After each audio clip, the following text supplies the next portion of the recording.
Oi pessoal, aqui é o professor Hebster e hoje neste vídeo nós vamos corrigir as atividades da semana anterior, tá bom? Vamos começar com as questões de número 1, 2, 3 e 4 da página 64, mas no final do vídeo a gente vai responder as questões de número 1, 2, 3, 4 e 5 de acordo com a leitura de um texto. Lembre-se de acessar a nossa aula no Meet, no Google Sala de Aula, porque nele a gente tem muito mais interação. As interações são muito melhores do que aqui no vídeo. Então participe das aulas no Meet, que elas são muito importantes também para você tirar dúvida e a gente poder crescer juntos. Vamos para a primeira questão que fala o seguinte: desde épocas remotas, o homem moderno, ou seja, nós, o Homo sapiens e seus ancestrais, deslocam-se pelos espaços terrestres. Aí a questão pede que a gente aponte a causa mais provável para esses deslocamentos. Como nós vimos semana passada, os seres humanos se deslocam para diversas áreas do mundo, e isso há mais de 200 mil anos, como comprovados em vários estudos, em várias hipóteses científicas. Todas essas hipóteses, todos esses estudos falam que os seres humanos, devido a mudanças climáticas, principalmente nas regiões norte e leste da África, tiveram que se deslocar para outras regiões em busca de sobrevivência, de água e de alimentação. Portanto, nós podemos dizer que dentre as várias causas, as mais prováveis estão a busca por comida, por terra e, portanto, por sobrevivência. Assim como hoje acontece, antigamente também acontecia, dentre esses motivos que estão relacionados com esses deslocamentos humanos. Segunda questão, pede para a gente explicar a diferença entre quais são as diferenças entre os imigrantes e os refugiados. Ou seja, quando nós falamos dos imigrantes, são pessoas que saem de seu país voluntariamente para morar, ou seja, residir de forma permanente em outro país, e eles buscam assim melhores condições de vida.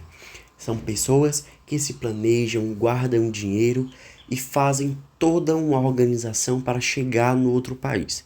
Geralmente podem ser pessoas com muita qualificação, que sabem ler, escrever, falam várias línguas e que têm cursos, têm diplomas, enfim. Ou podem ser pessoas com baixas qualificações. Podem ser esses dois tipos de perfis profissionais, de pessoas que vão principalmente para países desenvolvidos, países ricos. Se os imigrantes podem escolher aonde eles querem, eles podem se planejar e guardar dinheiro, os refugiados eles não podem. Por quê? Porque os refugiados fogem de situações religiosas, de perseguições religiosas, quer dizer, fogem também de perseguições políticas, de perseguições culturais relacionadas com as suas etnias, fogem de desastres climáticos e também da pobreza. Ou seja, se eu comparo os dois, os imigrantes têm o poder de escolha, já os refugiados eles buscam apenas viver, sobreviver. Eles não têm escolha diante da situação em que estão. Segunda questão, item B, desculpa, diz o quê? Deslocados internos e migração interna. Qual é a diferença? Porque quando falamos dos deslocados internos, estamos nos referindo a pessoas que saem de sua residência, de sua casa, de sua região, por causa de perseguições religiosas, perseguições políticas e perseguições culturais e étnicas. Devido a quê? Devido aos conflitos armados, às guerras, à fome, miséria e desastre. Ou seja, saem também por causa dos mesmos motivos que os refugiados. Só que eles têm um porém. Eles não saem do território de um país. São pessoas que saem de uma região para outra região do país. Bom, já o migrante interno, ele sai de sua região em busca de melhores condições de vida em outras regiões do mesmo país. São pessoas que elas buscam melhores condições de vida e que elas não necessariamente foram fugindo. Elas não foram obrigadas, nem ameaçadas, nem perseguidas. Foram por causa de uma escolha pessoal em busca de melhores condições de vida e de profissão. Terceira questão, além das migrações espontâneas ou voluntárias, existem as migrações forçadas. Aí a questão pede que a gente explique o que são as migrações forçadas e dê um exemplo. Como exemplo, podemos dar o quê? Mais de 10 milhões de africanos foram submetidos à escravidão e foram trazidos às Américas entre os séculos 16 e 19. Ou seja, essas migrações forçadas, elas são impostas. As pessoas são obrigadas a deixarem seus locais de moradia para irem forçadamente a outros lugares. Quarta questão, qual era a nacionalidade da maioria dos refugiados mundiais em 2016 e por qual razão se tornaram refugiados? Eram os sírios que fugiam da guerra que se iniciou em 2011 e que ainda continua até nossos dias. Bom, agora nós vamos corrigir as atividades do formulário, mas antes temos que ler o texto que vai dar base às questões. Título: Rotas de dispersão da população humana na Terra. Diz o seguinte: hoje, ou seja, atualmente, a hipótese científica, ou seja, as ideias científicas que estão relacionadas com esses estudos, mais aceita,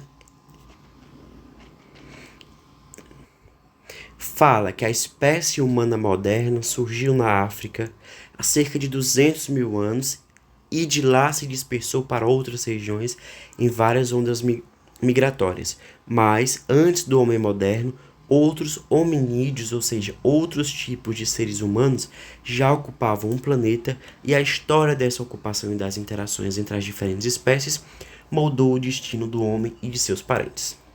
Ou seja, até recentemente, os estudos eles apontavam que uma pequena população do homem moderno teria deixado a África entre 80 e 60 mil anos atrás e ocupado o continente asiático, e que toda a humanidade que reside nos outros continentes seria descendente dessa população. Logo após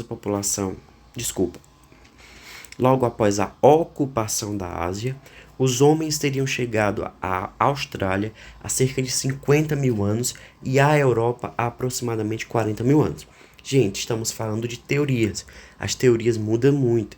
Cada teoria tem sua característica. Agora vamos para outra teoria.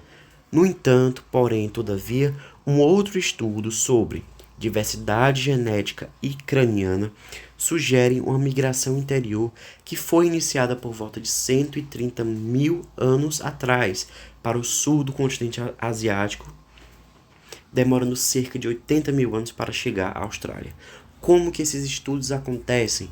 Eles acontecem por meio das hipóteses. O que são as hipóteses?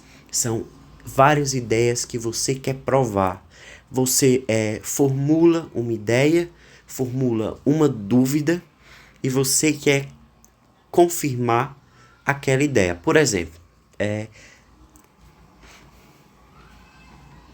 vamos fazer uma pesquisa, um estudo em que a nossa hipótese é: Fortaleza é uma cidade desigual.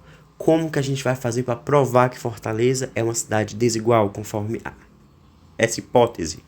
Nós vamos ter que estudar, pesquisar, ir a campo, visitar os locais que são muito desiguais, enfim. Sempre quando há essas pesquisas científicas, há também as suas evidências, que é aquilo que realmente mostra a realidade. Bom, só que tem outras pesquisas que dizem que outra controvérsia relacionada à trajetória do homem pela Terra diz respeito à ocupação do continente americano. Por quê? Porque até recentemente a hipótese mais aceita era de que a retração das geleiras no final da última glaciação há pouco mais de 10 mil anos formou o estreito de terra que ligava a Ásia e a América do Norte e hoje corresponde ao estreito de Bering, que fica entre os Estados Unidos e a Rússia. Por esse estreito, populações saídas da Sibéria, onde hoje é a Rússia, chegaram onde hoje é o Alasca, há pelo menos 13 mil anos atrás. Data do quê? Data dos vestígios mais consolidados que indicam a ocupação humana no continente americano. Ou seja, com a elevação do nível do mar, que seguiu também o derretimento das geleiras, o estreito foi submerso pelo mar de Bering, ou seja, muitos vestígios foram encontrados, dentes, crânios, ossos de pessoas que viveram nessas regiões. Entretanto, outra pesquisa que foi realizada por uma arqueóloga brasileira foge das teorias tradicionais da ocupação do continente americano e vai apontar para a presença do homem no território brasileiro por um período ainda maior. Ou seja, um dos achados da equipe dela, dessa arqueóloga estudiosa, cientista brasileira, fala de um dos esqueletos mais antigos já registrados no Brasil, que data de 9.800 anos atrás, no Parque Nacional da Serra da Capivara, na região de Raimundo Nonato, no Piauí. Por quê? Porque a sua equipe, ou seja, a equipe da pesquisadora, também encontrou dentes humanos que datam de 15 mil anos e pinturas rupestres presentes nesse parque que datam de 35 mil anos. Todos esses achados estão desafiando as teorias mais aceitas sobre a chegada do homem no continente americano. Ou seja, sempre quando falamos de ciência, de estudos, estamos falando de algo que ainda está acontecendo. Sempre há algo novo a descobrir. Vamos para a primeira questão. Quando estamos estudando, quando estamos resolvendo questões de múltipla escolha, seja A, B, C ou D, o A, B, C, D ou E, ou seja, essas questões que nós temos que escolher apenas uma, nós temos que ler tudo, ler um por um, calmamente, para a gente poder ter certeza por que aquela está errada e as outras estão certas, tá bom? Vamos para a primeira questão, que diz o seguinte: o texto fala sobre, item A, estudos sobre as migrações humanas ao longo da história? Sim ou não? Sim, fala justamente isso, que com o passar do tempo houveram muitos estudos para entender onde que o ser humano surgiu, quando foi que os seres humanos se dispersaram, se deslocaram pelo mundo. Bom, mas por que os itens B, C e D estão errados? Vamos ver. B, a falta de vestígios que comprovem a origem do ser humano. Não, muitas pesquisas levantam vários vestígios, sejam de ossos, dentes, partes do crânio, sejam de pinturas rupestres ou outras artes e atividades humanas, assim como também os utensílios e ferramentas que os seres humanos usavam em seu dia a dia. C diz o seguinte, diz que há hipótese de que o ser humano surgiu na Europa. Não, todas as hipóteses apontam para o surgimento dos seres humanos no continente africano. D. Não houveram migrações de seres humanos entre os continentes. Errado, porque se isso não tivesse acontecido, todos os seres humanos hoje morariam no continente africano. Segundo diz, fala-se, o estudo